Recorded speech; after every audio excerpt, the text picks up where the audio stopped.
Well, a top Chinese official is in Germany today, meeting with the country's chancellor, where trade, climate change, and the war in Ukraine are expected to be on the agenda.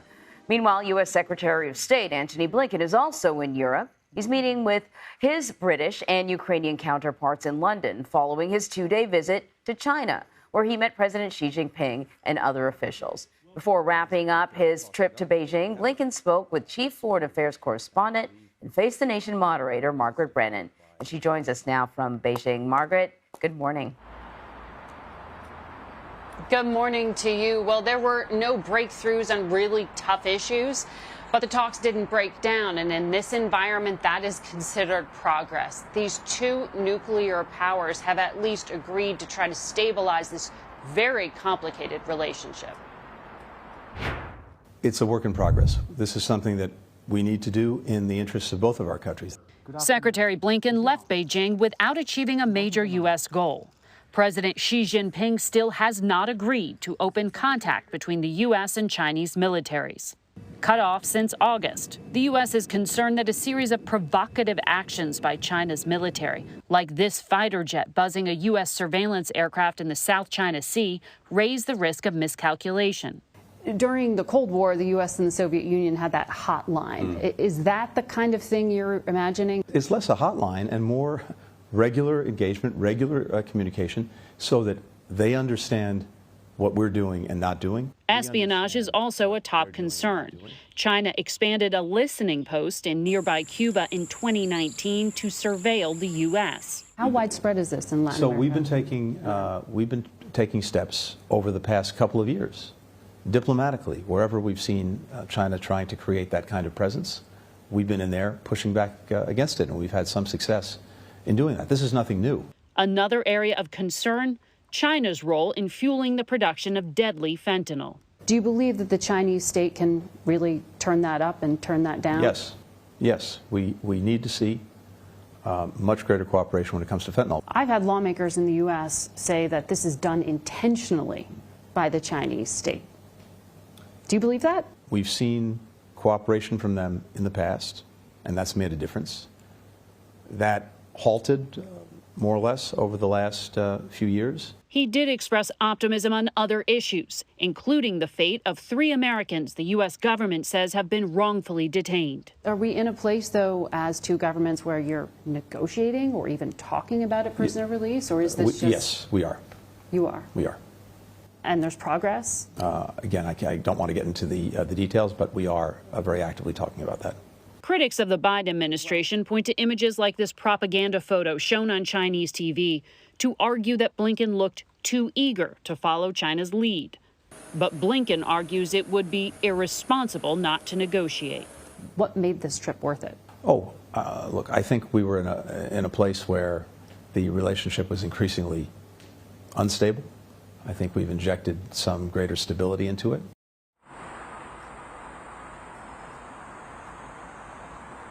Well, China's President Xi Jinping has said that there was progress and there were agreements during this visit.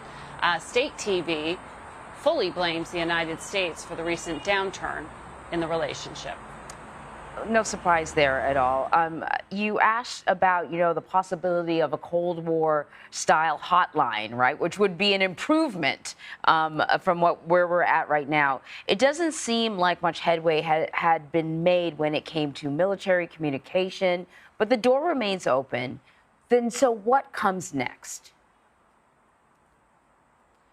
Well, you're right, because you put your finger on the main goal Secretary Blinken had here, and he wasn't able to close that deal to open up those military-to-military communications. I actually spoke to the U.S. ambassador to China, Nick Burns, today while I was here and asked him what level of contact there is. Now, the U.S. ambassador can certainly call and try to get messages through to the Chinese military, to the People's Liberation Army. Secretary of State can. But what the United States wants to do is to be able to have the head of Pacific Command, the commander of all U.S. forces in this region of the world, be able to talk to his counterpart, to have President Biden's chief military advisor, currently General Milley, be able to talk to his counterpart, to have the Secretary of Defense talk to his counterpart. And that is what China still has not agreed to. Xi Jinping did not explicitly say absolutely not, according to what Secretary Blinken said to me, and that is what is a work in progress. But this is something that, if you look at it, the argument seems, according to the United States, to also be in China's interest to be able to deconflict or to clear up miscommunication. And there is a school of thought here from some critics who say perhaps China wants that unpredictability, because then it makes the United States pause a bit in terms of its presence in the Pacific. So the Biden administration would say that they are committed to being here. So it is clear that the divisions, continue when it comes to foreign policy, but both countries have a vested interest in establishing some sort of stability. Not so clear when it comes to business, though. In the lead up to this meeting, we saw Xi Jinping meeting with Bill Gates. We saw, outreach to other business leaders, while simultaneously seeing crackdowns on firms in China that help to facilitate and help American businesses establish themselves there. I'm sort of curious about whether or not Blinken ventured into the areas of trade, stronger cooperation when it comes to business between the two countries, or anything along those lines. Yes, and in fact, when I spoke to both the secretary and to the ambassador, they raised this concern about being able to keep the trade and the degree to which these two economies, the two largest in the world, are intertwined, to keep that, not to try to separate them, and to try to explain to the Chinese government at all levels, as Secretary Blinken did, that when they hear the Biden administration say that they're going to block the sale of high-end computer chips, which the United States has just done, and not allow them to be sold to China, that they will block some of the technology that would allow for China to develop in this space and not allow Beijing to make those purchases, that it's being done because of national security interests. Secretary Blinken explicitly said it is not in America's interest to sell, for example, equipment that could be used in the nuclear weapons program here, that the United States is just not going to make that sale. As he described it, it's putting a high fence around a small yard, that the things that will be restricted are very narrowly defined. And that was the message that he delivered. In terms of what the impact has been on American businesses who are on the ground here. And by the way, this is a huge market. This is about 1 billion consumers. Big American multinational companies, they want to be here because they make money here. They don't want to decouple. And the Biden administration knows that. As you just mentioned, you have some of the biggest business titans in the world coming here and meeting with Xi Jinping and top leaders. And that is why there is concern on Wall Street about, for example, the raids you just brought up. State TV broadcast pictures of a raid on an office in Shanghai of an American company that did consulting work, just market research for Western firms who want to do business here. It's the kind of reporting and information gathering that Western businesses do before they make investments.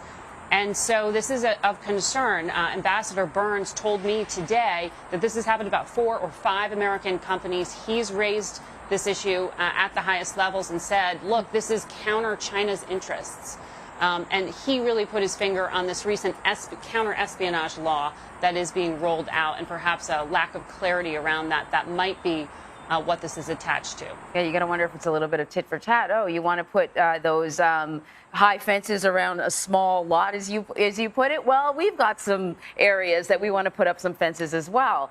Margaret, hey, it's always great talking to you. Thank you so much. Thank you so much, Anne-Marie.